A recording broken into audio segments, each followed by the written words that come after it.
a arbitragem como um todo, para mim, e aí estou repetindo aqui, o Zupac entende que foi pênalti, mas para mim não foi nada no Cano. E se ele adotou o critério de pênalti no Cano, deveria ter marcado para o Gabigol. E aí ele foi acumulando ali. Os jogadores começaram a ficar irritados com a postura do Klaus e foi deixando esse jogo mais acirrado. E essa confusão só acontece por isso. Ali já estava com ânimos exaltados muito pela conduta do árbitro, de como ele levou esse jogo. Então vejo que... E aí, para mim, na minha visão, o Flamengo prejudicado pelas decisões, não só pelo pênalti, marcado a favor do Fluminense, mas pelas expulsões sem critério. Ele expulsa Cebolinha e Marinho no momento em que o Flamengo precisava de atacantes para tentar um empate. E até a expulsão de Cebolinha, para mim, tem ali uma mão... Mas também é discutível. Dava para levar de outra forma se ele não tivesse se atrapalhado em outras decisões. Esse é um dos lances, né? Esse é o lance do Manuel no Gabigol. No Gabigol, esse foi já um do segundo tempo. Esse aí não foi nada. Ô, Birner, e o trabalho do Fernando Diniz, hein? Mais posse de bola no primeiro tempo, saídas no primeiro tempo. Eu não me lembro de nenhuma saída assim longa, né? De bola quebrada do goleiro, de zagueiro. É porque ele tomou um gol assim ali atrás. Foi na Copa do Brasil. Vamos partir de referências. Primeiro, ambos os times jogaram no meio de semana, porém o Fluminense jogou na quinta. O Flamengo vem poupando jogadores no meio de semana, nos finais de semana anteriores.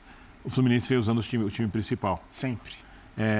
O Flamengo tem mais elenco que o Fluminense.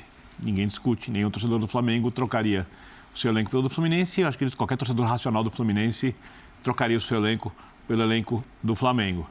Os times que entraram em campo, quando a gente fala de técnica individual, são incomparáveis. O Flamengo entrou com um time muito superior no potencial. E no primeiro tempo, exatamente porque conseguiu ter mais a bola, porque faz parte da sua ideia de jogo muito bem trabalhada, o Fluminense tornou o jogo difícil para o Flamengo. Eu acho que o segundo tempo do Flamengo foi bem melhor que o do Fluminense. E ali eu acho que o Flamengo, aí o resultado é do jogo, os lances são discutíveis, perfeito, mas acho que o Flamengo jogou mais que o Fluminense. Eu não tenho como exigir mais do Diniz. Se o Dorival tivesse há mais tempo no Flamengo, eu estaria exigindo uma continuidade na evolução, porque eu volto a dizer... A dupla de zaga o Dorival escolheu, o Rodinei passou a jogar com o Dorival, o Everton Ribeiro achou uma posição onde ele funciona melhor com o Dorival. A linha, esse 3-1-2 funciona, foi uma ideia do Dorival.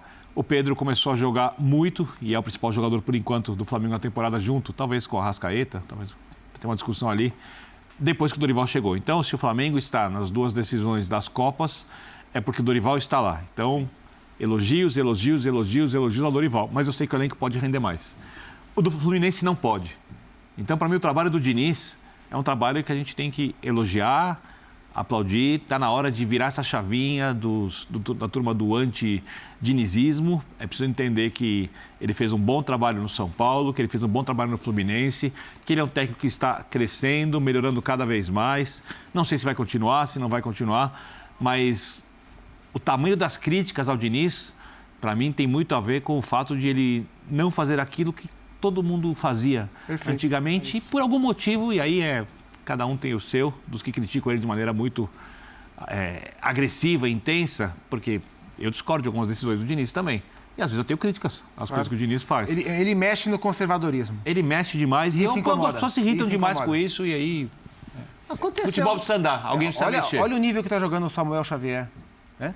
Ele colocou, assim, embora não seja uma unanimidade, nem sempre joguei bem, mas ele colocou ali o Caio Paulista de lateral esquerdo e, bem ou mal, funciona. O Manuel, embora tenha sido expulso, o Manuel fez um bom jogo. Muito, né? Fez um bom jogo. Tecnicamente, é um jogador que cresceu com coragem para tentar um drible, para acertar um passe, agrega repertório aos O jogo jogadores. exige isso dos dois zagueiros, dele e do Nino, né? Hoje, no segundo tempo, o Fluminense, de fato, não foi melhor do que o Flamengo. O time ficou retraído no segundo tempo.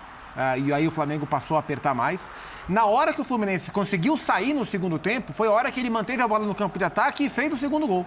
né? Porque o Fluminense sofreu no segundo tempo. A hora que o time conseguiu sair, manteve a bola lá na frente, marcou o segundo gol e, na minha visão, venceu o jogo sim, com justiça. E por mérito de uma boa mexida dele, colocando o Natan nesse momento. Sim.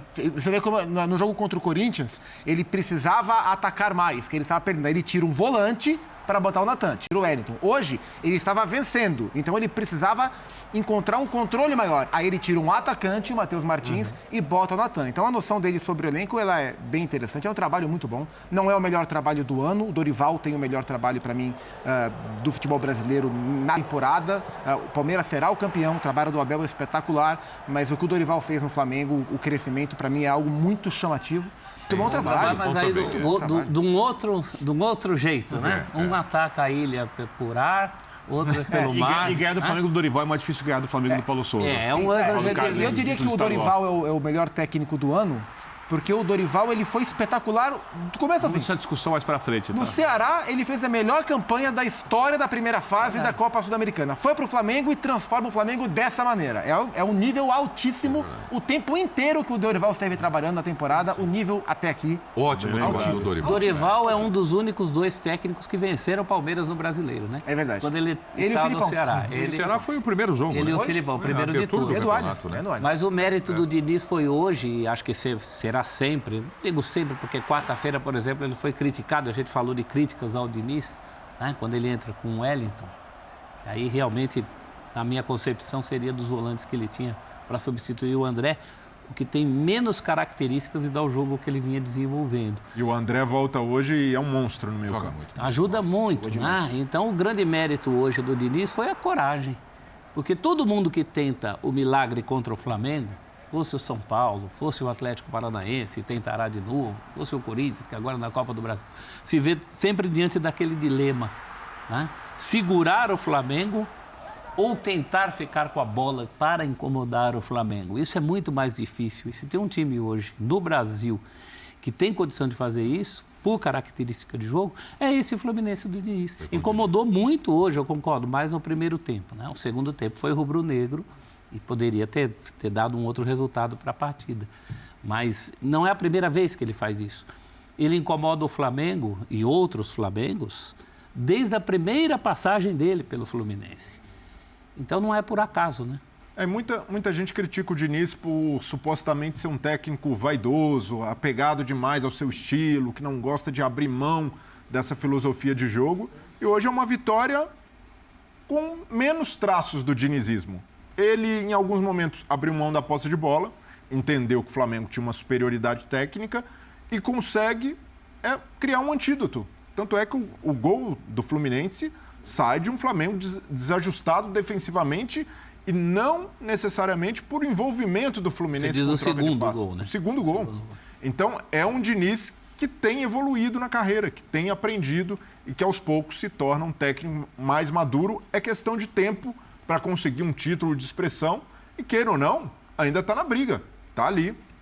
É distante, é muito difícil pela regularidade do Palmeiras, mas tem conseguido, com um elenco mais curto do Fluminense, fazer um grande campeonato. E se de fato o Fluminense terminar entre os 6 primeiros, né, eu acho que vai terminar, e eu estou já contando o G6, porque não será G4 para a fase de grupo, será G6 pelas finais de Libertadores e de Campeonato Brasileiro. Levar o Fluminense direto para a fase de grupos da Conmebol Libertadores é algo a ser muito comemorado, né? Porque o Fluminense jogou as fases preliminares nessa temporada e caiu fora e foi um sufoco, e isso prejudica demais a pré-temporada, atrapalha o planejamento. É muito ruim jogar uma pré-Libertadores, né? O Atlético Mineiro tem que ficar de olho nisso, porque um clube do tamanho do Galo muito possivelmente vai parar numa pré, e isso é péssimo para o planejamento. Então, o Diniz tem todas as condições, e a tendência com esse trabalho é que o Flu vá direto para fazer grupos. E isso é um resultado muito expressivo. Porque a gente vive um momento do futebol brasileiro onde, basicamente, 4 times conseguem ser campeões. Os 3 super ricos, né? O Atlético foi na última temporada, e o Atlético Paranaense. São os únicos 4 times que têm conseguido brigar por títulos relevantes.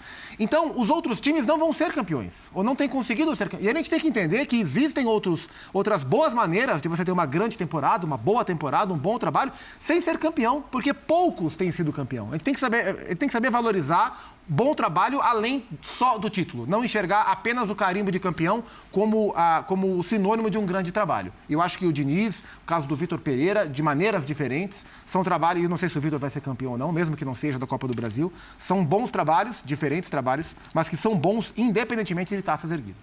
Galera, eita que foi ferro esses últimos meses para a economia, né? Sim, foi. Mas, para quem não sabe como usar a internet para faturar.